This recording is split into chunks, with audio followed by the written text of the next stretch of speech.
Please, can you just talk to us a little bit about, in February, you said you're not quite there yet about an idea of imposing an outright ban on TikTok. You needed to learn more. Do you feel you've learned more to make a decision yet? No, I haven't. And let's face it, we're not doing a lot of learning today. Today is one of those moments in the Congress where a witness gets beat up. The witness is not allowed to answer the questions. You know, this is a moment of people expressing emotion.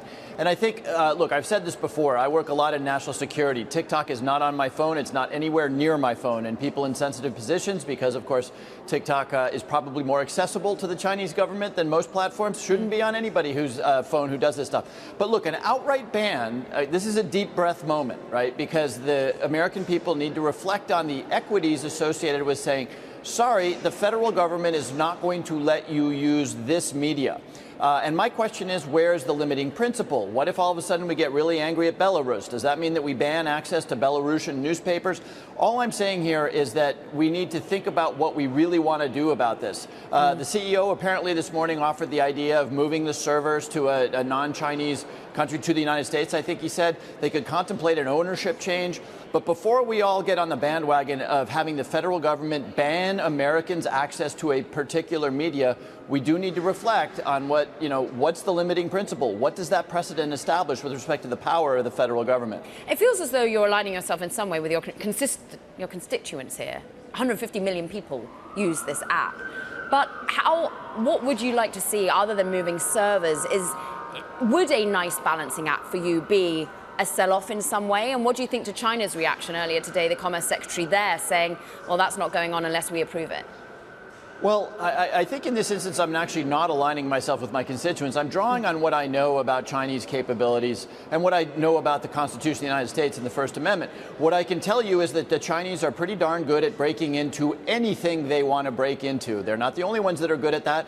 But, here we are, calling for a ban on TikTok when we actually haven't, as a Congress, been able to put in place a federal privacy regulation. So, yes, the Chinese Communist Party, we really don't want them to have our data. But guess what? Facebook, Instagram, all of these entities have our data, they sell it. I would suggest that the first thing we ought to do is actually pass some federal privacy legislation and then really get into the details of what a good solution might be with respect to TikTok. Maybe it is moving all of their operations outside of China. Maybe it is an ownership change. But again, this is one of those moments, it's a little bit like when we think we've really accomplished something because we rename the French fries in the cafeteria freedom fries because we're angry at the French, right? This is, again, a moment with a lot at stake in which we ought to be maybe a little bit more deliberate than we're being today. Congressman, how optimistic are you that such a deal can get done around privacy on a bipartisan basis? Well, look, at the end of the day, this is, let's focus on TikTok for a second. TikTok is obviously absorbing sentiment right now. They might want to think about what they might do with respect to ownership, with respect to where their operations are located, to maybe take this issue off the table. Privacy, frankly, this is an area where the Congress has been remiss, to say the least, right? I have two daughters who live on social media, and it just appalls me to imagine that pretty much anybody out there can buy their data, that they see their, in some instances, most intimate interactions, with commercial retailers and that sort of thing. It should happen, but sadly, and by the way, we had a little bit of progress in the last Congress, but it hasn't happened. So my advice would be, let's continue to study TikTok and think about the right way to handle it. But for God's sakes, let's get some federal privacy legislation done the way Europe has done, the way lots of countries have done. Until we do that, it's a little hard for us to step onto a soapbox and decide that we're going to take a massive moral high ground on issues of privacy. At the moment, the evidence for you, TikTok CEO saying there isn't any evidence that China has had access to the data. Do you believe him?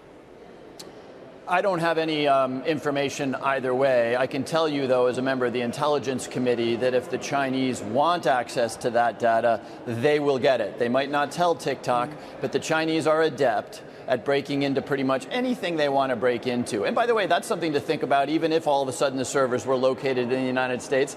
I wouldn't tell you that I'm 100% confident that the Chinese can't get it there, too. I can't tell you that the Chinese can't get into Facebook servers. So I don't know the answer to the question, but it's a little more complicated than just simply where their servers are located. Tell you what's also been complicated for technology investors, for technology builders, has been the banking system of late. Congressman Himes, and I know you've got some expertise there, former banker of Goldman, of course, on the Select Committee for Economic Disparity and Fairness and Growth.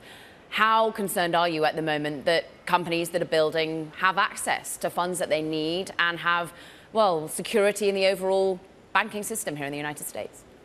I feel very good about the overall banking system. I was a freshman here in 2009 when we really thought that JP Morgan and Citibank and other huge banks were going to fail, and there was a very real risk that they would. The sector itself is very strong right now. We obviously saw problems at 3 or 4 banks. I think that the regulators and the Federal Reserve stepped in a very competent way to handle that. I do think we've got a little bit of work to think about a world in which, depositors only deposit the guaranteed amount at small and medium-sized banks. That, of course, creates a lot of pressure for consolidation in the industry. But to answer your question, I think today we may see stock prices move up and down in the coming days and weeks or so. My sense is that overall the banking system is very, very safe, and depositors should not be worried about their deposits.